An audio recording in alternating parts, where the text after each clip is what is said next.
Okay, friends, let's have a little bit of fun with a matrix effect. Let's get right into it. Let's deselect that and start fresh from the start. We go to the effects library, and in the effects panel we go and fish for the fusion composition.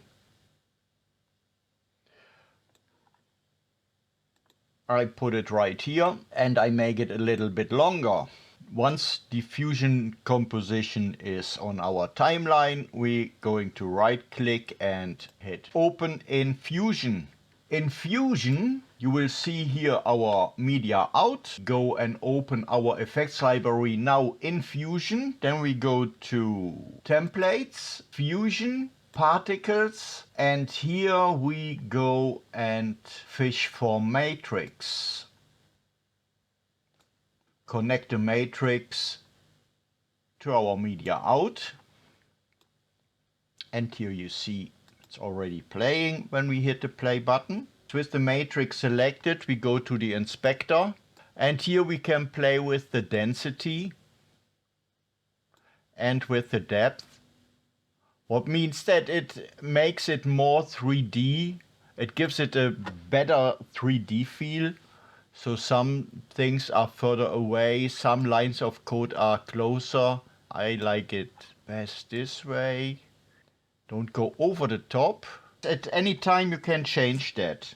So we go back to the edit page, and in the edit page I go to my media pool and I put a fresh image underneath it. Then I'm going back to Fusion.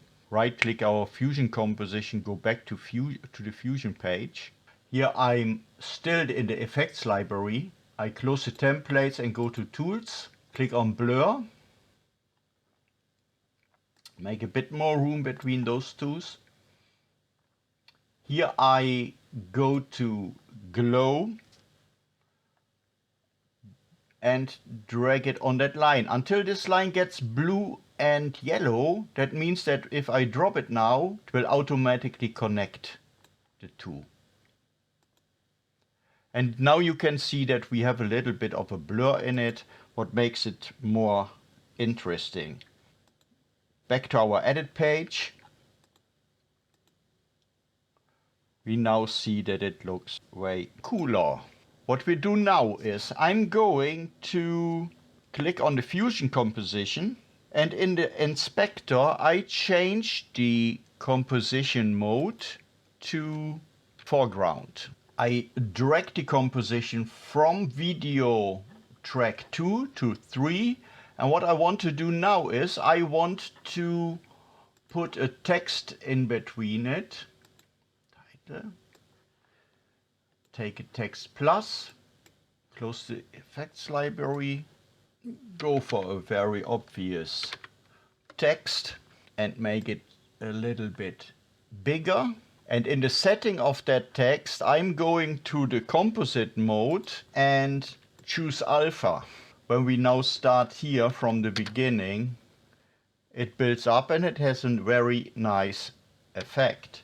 What we can do to make it even better is we click on our fusion composition, right click, open fusion page, and then what we do is we'll go and throw a background between the glow and the media out. That will merge it together. If this is black, don't panic, just right click and choose for swap inputs, and it's back. So if you go now back to our edit page, you will have this effect. We can also go back to the fusion page and change the background color.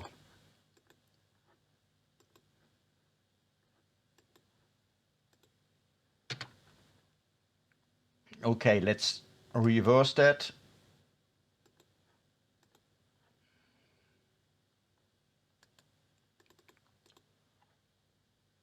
And now I want to get rid of the text. I will resize fusion composition. And while the fusion composition has that foreground composite mode, and remember we gave it a black background, we now go to the image beneath it, and the composition mode of the image, we choose Lum for luminosity. And in the color page, with the image selected, make sure that's what we select, we change the contrast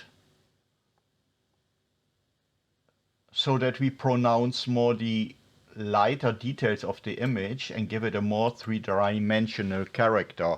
So if we now watch the whole thing in full screen, you can choose for your blue or red pill and have a lot of fun with it. Thank you very much for watching. Have a great day ahead. Have fun with the rest of this playlist, and goodbye.